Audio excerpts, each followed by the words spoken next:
세종시를 빼고 지방 규제 지역이 모두 풀렸다고 합니다. 이제 아파트 값은 어떻게 될까요?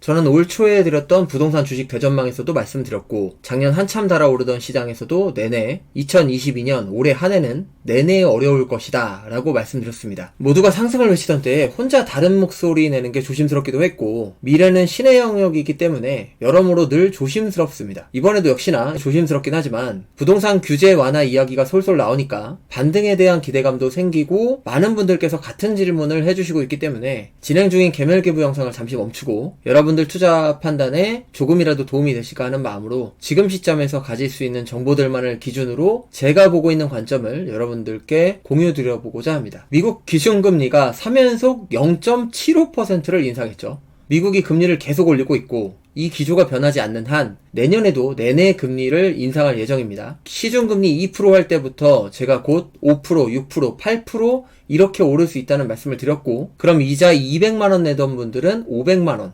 800만원 내야 되는 날이 오게 된다. 지금도 이미 200만원 정도 내던 분들은 딱 500만원 정도 내고 계실 거라고 예상이 됩니다. 게다가 어제 제롬 파월 발표가 있었기 때문에 여러 대출들의 금리가 또 확 오르게 될 것으로 보이고요. 실제로 지금 경락대출 금리도 제롬 파월 발표 단 하루 만에 1% 이상씩 바로 올랐습니다. 아마 지금 경락대출 알아보고 계신 분들은 흠칫 놀라셨을 거예요. 자, 집값은 누가 결정하느냐? 내 집값을 결정하는 건 나나 정부의 정책이 아니라 옆집 사람의 이자 감당 능력이다 라는 말이 있습니다. 그래서 지금 어떤 동네들은 아파트 동대표와 지역 커뮤니티 사람들이 급매물 내놓는 사람들 찾아다니면서 집단 린치를 가하고 있다는 이야기도 들립니다. 이게 다 옆집 사람이 이자 감당 못해서 싸게 팔면 내 집값도 덩달아 떨어지기 때문이겠죠. 금리가 오른다는 것은 단지 200만원 내던 이자가 500만원 되고 600이 된다는 것보다 훨씬 복잡한 얘기입니다. 금리가 올라간다는 것은 돈이 귀해지고 돈값이 올라간다는 뜻이라고 말씀을 드렸고, 돈값이 올라간다는 소리는 자산 가치가 내려간다는 소리와 같은 얘기다. 지속해서 드리고 있는 말씀이죠. 돈이 귀해진다는 것은 곧 돈을 아끼게 된다는 뜻이 되고, 돈을 아끼게 되는 상황이 되면 우리 옆집 사람들에게 이런 결과가 발생합니다. 유니콘이 사라졌다. 침체 탓, 규모 큰 벤처 투자 꺼려. 미 대표 IT 공룡 메타, 구글, 조용한 감원 진행. 미국의 상황은 지금 이렇습니다. 이제 한국에서도 슬슬 조짐이 보이는데요. 투자자가 사라졌다. 핀테크 자금 빙하기. 스타트업 감원 도미노 2030 직원들 떤다. 핀테크 업계 토스마저 3천억 원 더 빌렸다. 건설업계도 한번 볼까요? 부동산 PF 부실, 물류 창고서 터졌다. 고금리의 돈맥 경화, 공사 중단, 대출 연체 속출, 자재값 올라 건축비 폭등, 새 물류 창고 55곳 중 15곳 차질.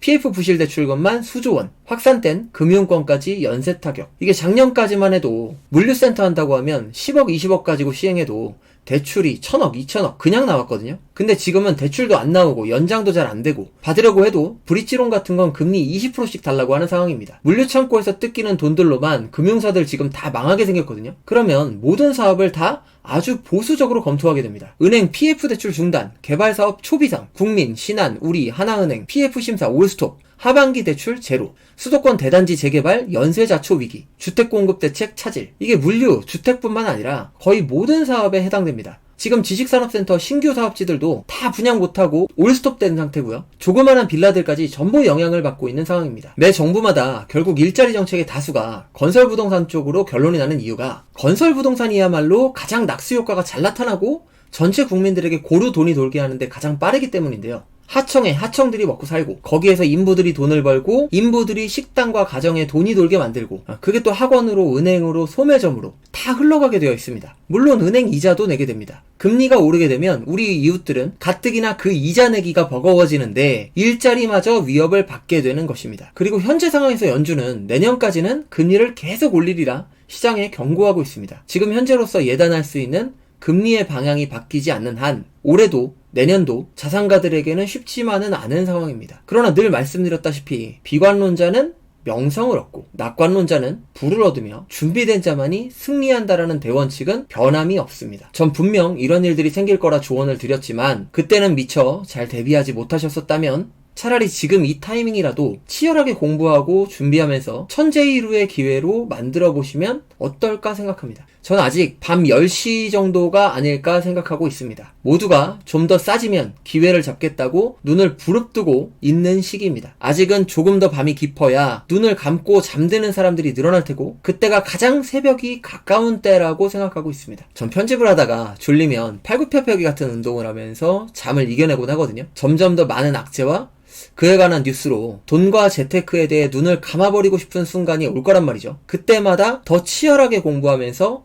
뇌근육을 키우며 새벽을 대비하는 여러분과 제가 되면 어떨까 하는 생각을 해봅니다. 오늘 영상도 긴 시간 시청해주셔서 감사합니다. 반투하세요.